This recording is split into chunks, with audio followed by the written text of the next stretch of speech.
दोस्तों अंग्रेज़ी में एक शब्द प्रयोग होता है जिसको हम बोलते हैं कास्ट, CASTE। और हिंदी में जो है इसी को भूलवश कई लोग जाति कह देते हैं। लेकिन असल में अंग्रेज़ी का जो कास्ट है से निकला है, जो पुर्तगाली शब्द है, वहाँ पर उनके यहाँ पर जातियाँ इस तरह की होती थी कि भेद होते थे। जो उनके वैश्य थे उन लोगों में, और जो उनके इंटेलेक्चुअल प्रीस्ट लोग होते थे उन लोगों में, और जो उनके राजा थे उन लोगों में, और स्लेव्स लोगों में। तो वहाँ से उन लोगों ने जो है वो निकाल कर इंडिया में ब्रिटिश ने इम्प्लीमेंट किया।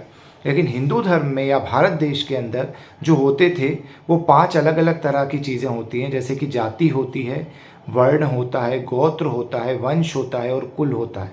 अब इन पांचों चीज़ों को ही मिलाकर आप क्या बोल दोगे? कास्ट। तो ये बिल्कुल गलत है।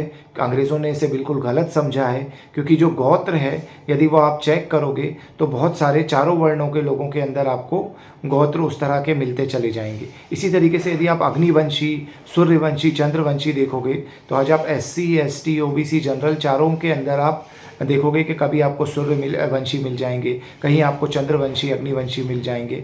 जिनको आज आप शेड्यूल कास्ट कहते हो उनके अंदर बहुत सारे आपको सूर्यवंशी मिलेंगे। वाल्मीकि समाज आपको मिलेगा, जो वाल्मीकि जो कि जिन्होंने कि रामायण लिखी थी, जो खुद अग्नि शर्मा या ब्राह्मण थे।